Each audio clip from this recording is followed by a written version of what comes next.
গিন্নি, পেটটা ভরেনি বুঝলে, তুমি আরেক হাঁড়ি ভাত বসাও। আমার জন্য 2 হাতা রাখা আছে, ওটাও খেয়ে নাও না, খাও। আমি আর ভাত বসাতে পারবো না, এখন উনুন ধরাও, আঁচ দাও, ভাত বসাও। আহ, আরে তোমারটা তুমি খেয়ে নাও না।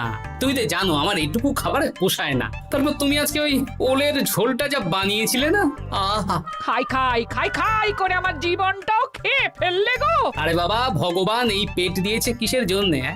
এত খাটাখাটনি সবকিছুই তো এর জন্যে নাকি? হ্যাঁ,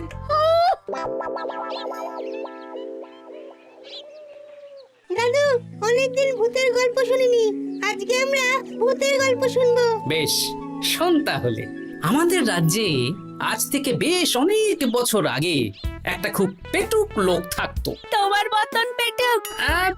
বলতে পারিস, কিন্তু ওর গিন্নি ওকে ভালো মতো খেতে দিত না। তাই একদিন না খেয়ে খেয়ে অক্কা পায় আর ভূত হয়ে এদিক সেদিক ঘুরতে থাকে। তারপর কি হলো দাদু? তারপর তো সে এক মজার ব্যাপার।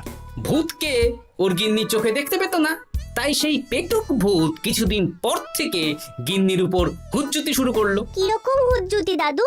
গিন্নি যা রান্না করতো সব চুরি করে খেয়ে নিত। এই এসব উল্টো পাল্টা কথা বলে আমাকে ভয় দেখাতে পারবে না। হ্যাঁ, এই যে তোরা চটপট খেয়ে নে, নইলে তোদের দাদু আবার ভাগ বসাবে রে। খা। আচ্ছা দিদা। এই শোনো না, তুমি আমার জন্যেও আরো কয়েকটা বেগুনি ভাজো। হ্যাঁ, এই তো একটু আগে 4টে বেগুনি আর 1 বাটি মুড়ি দিলাম। হ্যাঁ, আরে সেগুলো তো পেটের কোন কোনায় হারিয়ে গেছে গিন্নি। তুমি ভাবো আমিও হারিয়ে গেছি? বেশি খিদে পেলে নিজে রান্না করে খাও। আর সে তুমি না থাকলে আমি রান্না করেই খেতাম। দিদা, দাদু কিন্তু তোমাকে চলে যেতে বললো। কি বললে? আমি চলে যাব? আরে তাহলে তাই হবে। এই গুলটে, তুই এসব কি বলছিস বলতো? গুছিয়ে বিদায় নিচ্ছি। আরে আরে আরে, কোথায় চলে যেতে বললাম গিন্নি? হয়েছি আর না, আজকে আমি বাপের বাড়ি চলে যাব। হ্যাঁ, এই দেখো, আমি কোথায় চলে যেতে বললাম? তোমার মনের কথা আমি বুঝে গেছি। এই দেখো, থাকবো না এই পোড়ার মুখ সংসারে। যা। লক্ষ্মী সোনা রাগ করেছে। হাওয়া গরম আছে, চল এখান থেকে বেগুনি নিয়ে এখন কেটে পড়ি। এই সামান্য ব্যাপারে রাগ করার কি আছে বলো তো? এবার নিজের সংসার নিয়ে নিজে থাকো, সারাদিন শুধু খাই খাই আর খাই খাই। নাও এবার ঠেলা সামলাও। ভুল করেও আমাকে বাপের বাড়িতে ডাকতে যাবে না বলে দিচ্ছি। যদি যাও তাহলে আমার থেকে খারাপ কেউ হবে না, এই বলে দিলাম। ওগো, তুমি আমায় ছেড়ে চলে গেলে গো, এবার আমি কার কাছে বায়না করবো গো?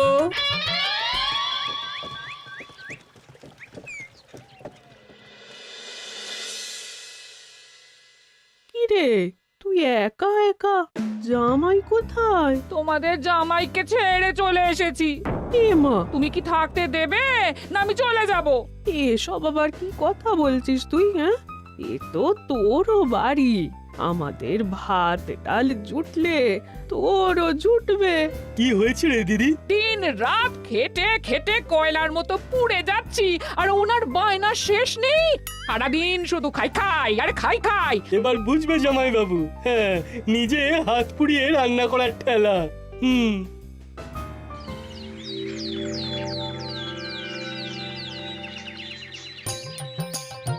গোপাল দাদা, ও গোপাল দাদা, ও গোপাল দাদা, গোপাল দাদা, এ দরজা খোলো, মহারাজ ডাকছেন। এই রে, অনেক বেলা হয়ে গেল। আরে দরজাটা খোলো। যাচ্ছি যাচ্ছি। আরে আজকে তো গ্রামের সেচ প্রকল্প নিয়ে আলোচনা আছে, মহারাজ তাই তোমাকে ডাকছেন। মুখ হাত ধুয়ে যাচ্ছি।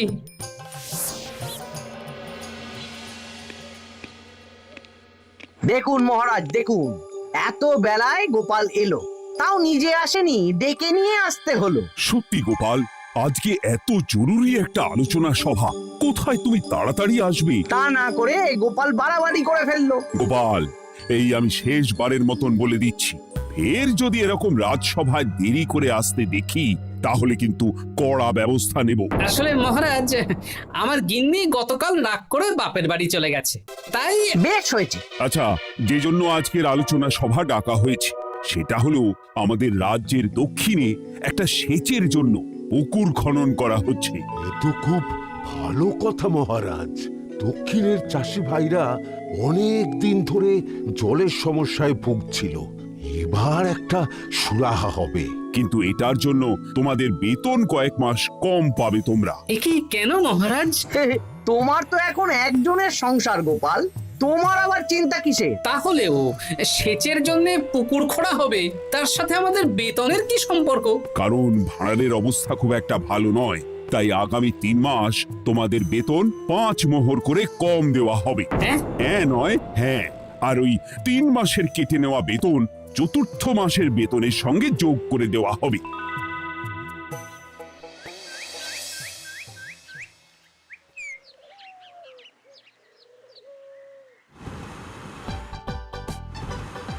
কি দাদু, এ তোমার চোখ মুখের কি অবস্থা? কালি ঝুলি মেখে ভূত। কি আর করবো বল, এসব কি আমার কাজ রে? কালকে ভূতের গল্প শোনাচ্ছিলে, আজকে নিজেই ভূত সেজে বসে আছো।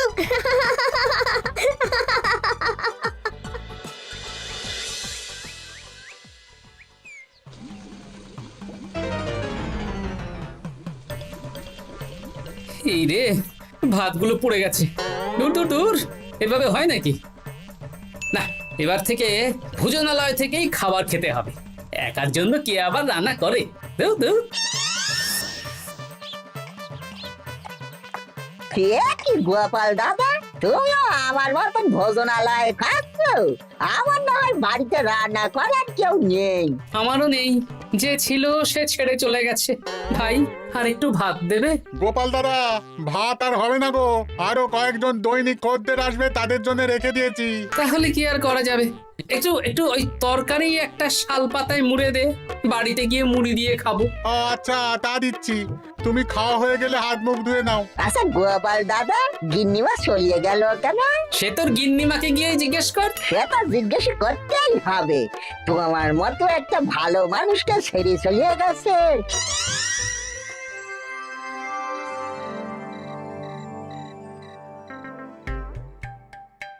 এসো এসো।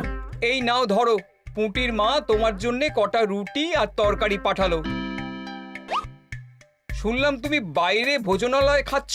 কি আর করবো বলো, একদিনই ঘর দুয়ারের একই অবস্থা করেছো গো গোপাল দাদা। ওই একার সংসার, এখন আমার কাজের মধ্যে দুই, খাই আর শুই। তা গিন্নিমাকে খবর দাও। না না না, খবর দিলে আবার অশান্তি শুরু করবে, বরং তুমি গিয়ে বলো। বেশ, তাহলে কালকে আমি তোমার শ্বশুর বাড়ির দিকে সার কিনতে যাব, না হয় গিন্নিমাকে আমিই খবর দিয়ে দেবো।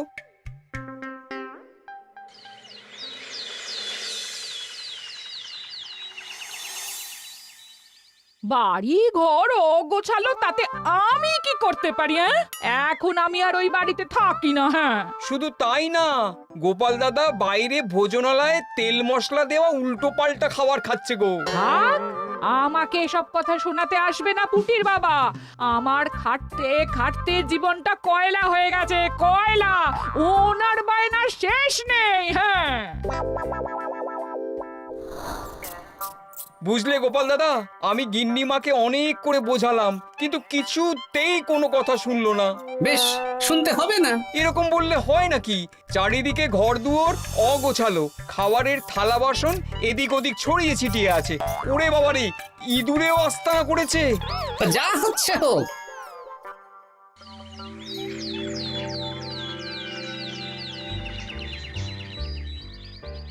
ভোলা, আটটা কচুরি দাও তো ঝটপট, খেয়ে রাত সভায় চলে যাব। এই নাও। ও গোপাল দাদা, শুনলাম নাকি গিন্নিমা বাড়ি ছেড়ে চলে গেছেন? হ্যাঁ, ঠিকই শুনেছো। তাই বাইরের খাবার খেয়ে কতদিন কাটাবে? এভাবে তো তোমার শরীর খারাপ করবে। ওই শরীরের নাম মহাশয়, যা সবে তাই সয়। রান্না বান্না করছো বাড়িতে? না, রান্না করার লোক নেই, আর আমার দ্বারা ওসব কালিঝুলি মাখাও সম্ভব না। দেখো গোপাল দাদা, এই রোজ রোজ বাইরের খাবার খাওয়া ভালো নয়। ভাবছি আরেকটা বিয়ে করব। হ্যাঁ, বলো কি? গিন্নিমা জানলে তো? জানলে জানুক, ও তো এখন আর আমার কেউ নয়। গোপাল দাদা আরেকটা বিয়ে করবে? না না না না না, গিন্নিমাকে বলতেই হবে ব্যাপারটা।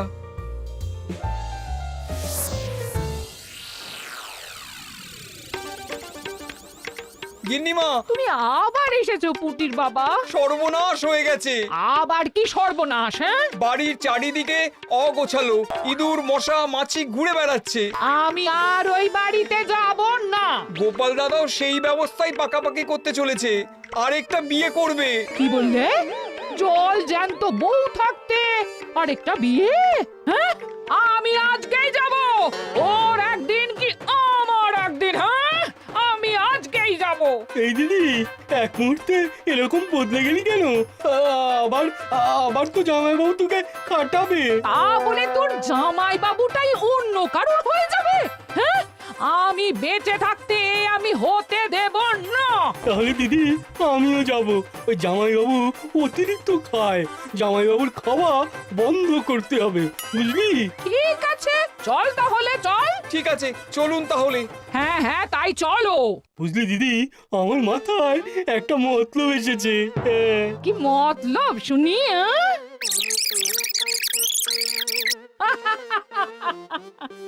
এই বেশ তো বেশ, এতে যদি তোর জামাই বাবুর অতিরিক্ত খাওয়া কমে তাহলে তো ভালোই কথা। হ্যাঁ, কিন্তু খুব সাবধান, গোপাল দাদার নজর কিন্তু বাজ পাখির নজর। তাহলে যাওয়ার পথে একটা সাজঘর হয়ে যেতে হবে। হ্যাঁ, তাড়াতাড়ি চলুন, রাতে মনে হয় ঝেঁপে বৃষ্টি হবে। কই গো, বলি কোথায় গেলে? এ কি, আমি তো বেশ ভালোই ছিলাম, তা তুমি আবার ফিরে এলে কেন? আমি বেঁচে থাকতে তুমি আবার বিয়ে করবে? ওসব চলবে না। আমি এক সাধক বাবাকে নিয়ে এসেছি, তোমার সব ভীমরতি ইনি ছড়িয়ে দেবেন। হ্যাঁ, আজকে থেকে তোমার অতিরিক্ত খাওয়া দাওয়া বন্ধ করার দায়িত্ব এনার। যা বাবা,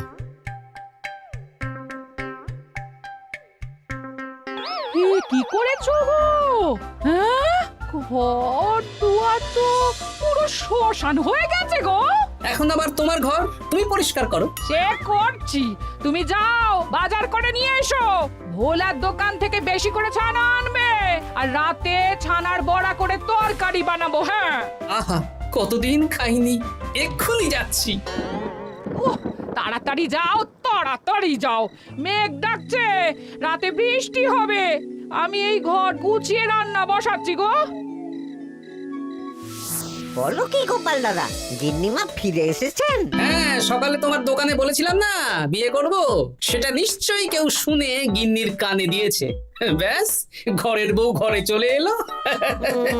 সকালে যখন তোমাকে আমি ওই কচুরি দিচ্ছিলাম, তখন তো ওই পুটির বাবাকে দোকানের সামনে দিয়ে হেঁটে যেতে দেখেছিলাম। তাহলে পুটির বাবাই খবর দিয়েছে, ভালোই হয়েছে।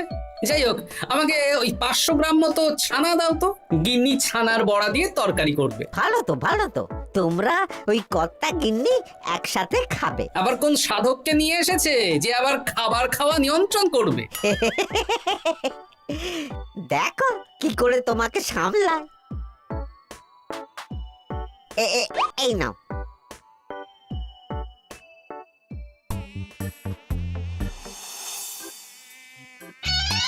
দেখি গিন্নি, আমার জন্য দুটো বড়া আর ওনার জন্য এতগুলো?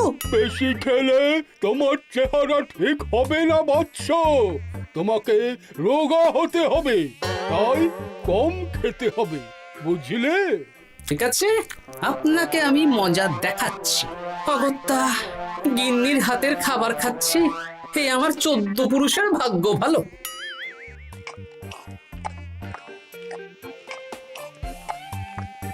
বাবা, আপনাকে আরেকটু তরকারি দিই বাবা? দে মা, দে। আমাকে দাও। একদম না, বলেছি না তোকে রোগা হতে হবে। হ্যাঁ, কি মশা রে তোদের বাড়িতে। আরে রে, নকল গুফ, মশা যাওয়ার আগে আপনাকে আমি তাড়াবো। এই কদিন চারদিকে সব ছড়িয়ে ছিটিয়ে নোংরা করেছে, মশা মাছি এত তাড়াতাড়ি যাবে না। হ্যাঁ, আমার খাওয়া হয়ে গেছে, আমি উঠলাম। আপনি ভালো করে খান, কেমন?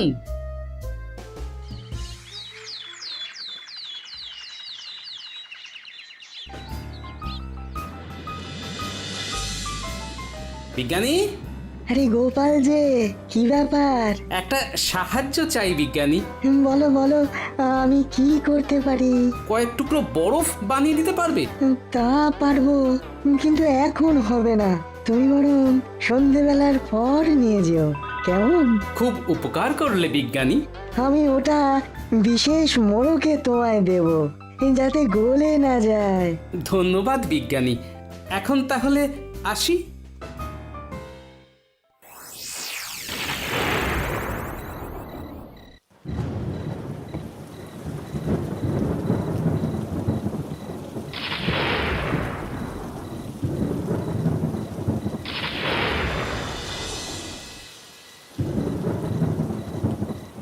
ভালো করেছিস বাবা, যা মশার উৎপাত, মশারি ছাড়া ঘুমোনো যাবে না। কথায় আছে সেবাই পরম ধর্ম, তাই একটু ধর্মকর্ম করছি আর কি। আপনি ঘুমিয়ে পড়ুন, আমরা ওই ঘরে গেলাম। হ্যাঁ, সব দরজা জানলা ভালো করে বন্ধ করে দিয়েছো তো? ঝেপে বৃষ্টি নেমেছে। হ্যাঁ হ্যাঁ, কোনো চিন্তা নেই, তুমি ঘুমো। আজকে অনেক খাটনি হয়েছে গো। হ্যাঁ, জয় ঠাকুর।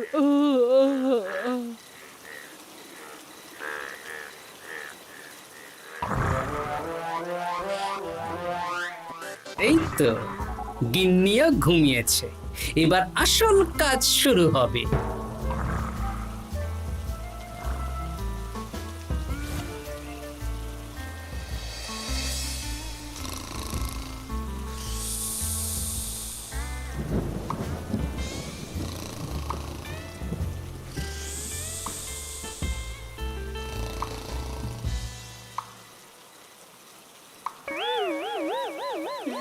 কি জল পড়ছে কেন? চাল ফুটো হয়ে গেল নাকি? এত রাতে দিদিকে ডাকা ঠিক হবে না। আরে আরে কি মুশকিল, এখনই জল পড়ছে। আরে দূর দূর।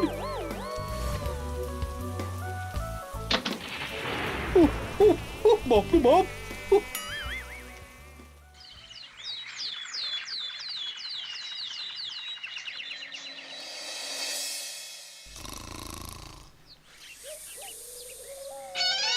সুপ্রভাত। প্রভাত আর শো নেই। কেন? সারা রাত প্রথমে ভিজেছি, তারপরে মশার কামড় খেয়েছি। ভিজেছেন কেন? আচ্ছা, এ কি? আচ্ছা। রাতে চাল ফুটো হয়ে জল পড়ছিল। আচ্ছা। খুব ঠান্ডা লেগেছে, একটু একটু মধু আর তুলসী পাতা দে, একটু খাই। এই দিচ্ছি বাবা। এ হতেই পারে না, কদিন আগেই তো চাল সারিয়েছি। ঘরের মধ্যে তাহলে জল এলো কি করে? ঠিক যেভাবে আপনার নাকের নিচে নকল গোঁফ এসেছে শ্যালক বাবু, ঠিক সেইভাবেই। এই রে, হয়ে গেল। দাড়িটাও তো নকল।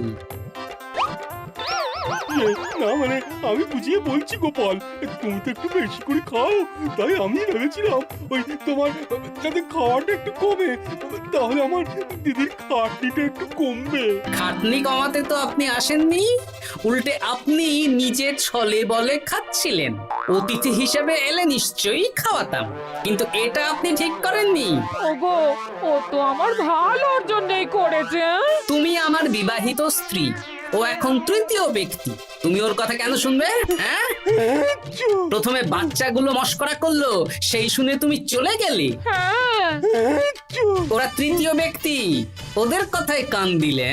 তারপর পুঁটির বাবার কথা শুনে বিশ্বাস করলে আমি সত্যিই বিয়ে করছি। হ্যাঁ, এই জন্যই তো চলে এলাম। হ্যাঁ, এখানে পুঁটির বাবাও তৃতীয় ব্যক্তি, আর তারপর শ্যালক বাবুর কথায় আমাকে কম খেতে দিচ্ছ, আর উনিও তৃতীয় ব্যক্তি। ইয়ে, না মানে? হ্যাঁ মানে না মানে কিছু না। যখনই সংসারে স্বামী স্ত্রীর মাঝে তৃতীয় ব্যক্তি প্রবেশ করবে, তখনই অশান্তি হবে। নিজেদের সমস্যা আমরা নিজেরাই ঠিক করে নেব। আচ্ছা গো, আচ্ছা ঠিক আছে, আর কোনো বাইরের লোকের কথা শুনবো না। এবার বলো তো, ছাদ থেকে জল পড়ার ব্যাপারটা কি? ওটা তো কাল রাতে মশারির উপরে বরফ রেখেছিলাম, আর সারা রাত ধরে বরফের জল শ্যালক বাবুর গায়ে পড়েছে। ছাদ ঠিকই আছে গিন্নি। হ্যাঁ নয় হ্যাঁ। কাল যখন খাবার খাওয়ার সময় দেখলাম আপনার গোঁফ খুলে যাচ্ছিল, আপনি ঠিক করলেন, তখনই একটা সন্দেহ হয়। ওরে ওরে গোপাল, আমি আর তোমাদের কর্তা গিন্নির মাঝে থাকবো না। আমি পালাই, আমি পালাই।